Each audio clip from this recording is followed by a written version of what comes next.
The wget command is a powerful utility for non-interactive downloading of files from the web.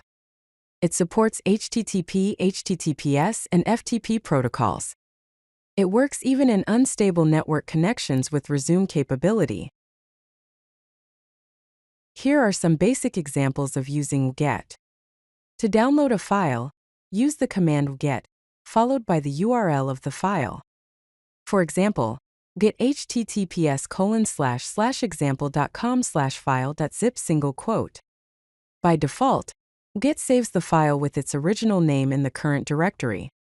To download a file and save it with a different file name, use the O option followed by the desired output file name, and then the URL.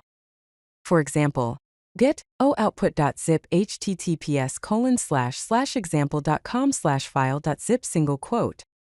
Wget displays a progress bar showing the download status. Let's explore some useful options for the wget command. The C option allows you to resume interrupted downloads. The B option allows you to download in the background. The Q option enables quiet mode, suppressing output. The P option lets you save files to a specified directory. The limit rate option limits the download speed. The T option sets the number of retries. For example, to resume a previously interrupted download, use the command wget https://example.com/largefile.iso single quote. To download in the background, use the command wget b https://example.com/file.zip single quote. To save to a specific directory, use the command wget p/downloads https://example.com/file.zip single quote.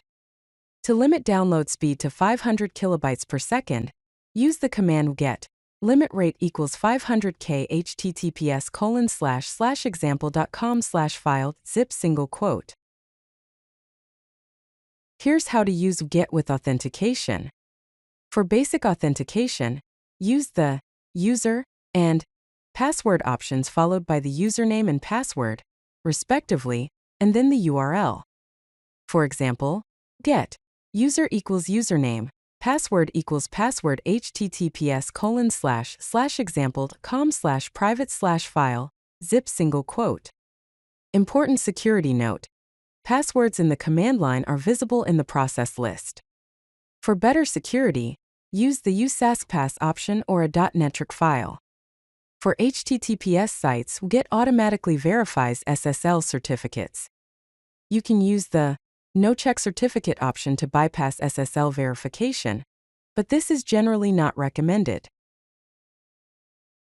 Now let's explore how to perform recursive downloads with wget. To download an entire website, use the recursive option followed by the URL. For example, get recursive https://example.com/single quote. To mirror a website with proper settings, use the mirror, convert links, adjust extension, page requisites, and no parent options. For example, wget mirror, convert links, adjust extension, page requisites, no parent https://example.com/single quote. To limit the recursion depth, use the level option followed by the desired depth. For example, wget recursive level equals 2 https://example.com/single quote. To limit the download to a specific domain, use the domains option followed by the domain name. For example, wget recursive domains equals example.com https://example.com/single quote.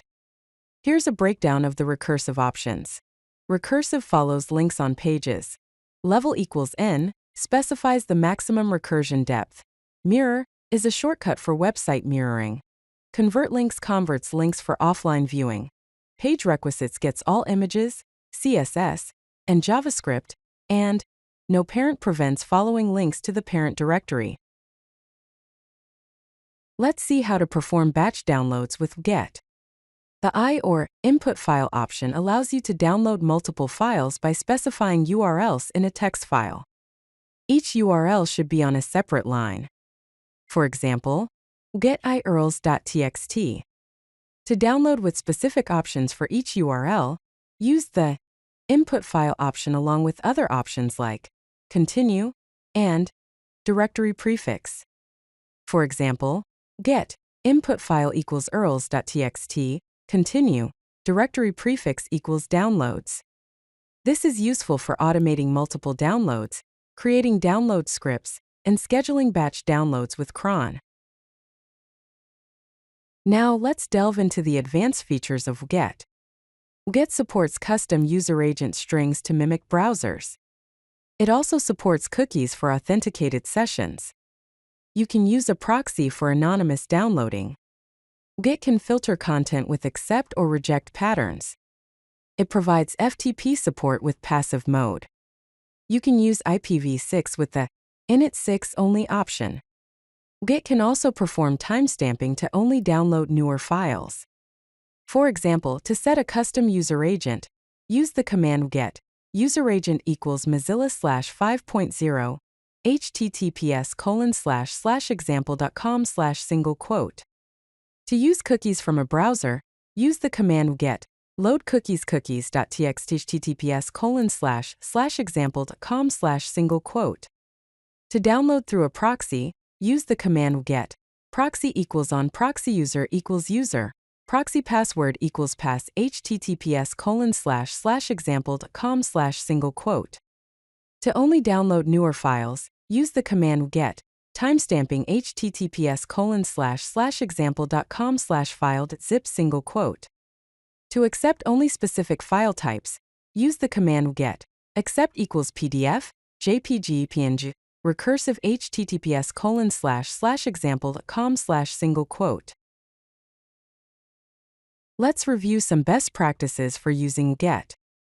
Recommended practices include using wait to avoid overloading servers, adding random wait to be more server-friendly, setting limit rate for bandwidth control, using continue for large downloads, and checking robots.txt compliance. Practices to avoid include aggressive scraping without delays, ignoring website terms of service, storing passwords in the command line, bypassing SSL verification without a valid reason, and unlimited recursion without boundaries. For further resources, you can consult the GNU GET manual, the man wget command, the wget help command, and the GNU GET website. If you like this video, hit that like button and don't forget to subscribe. Visit codelucky.com for more such useful content.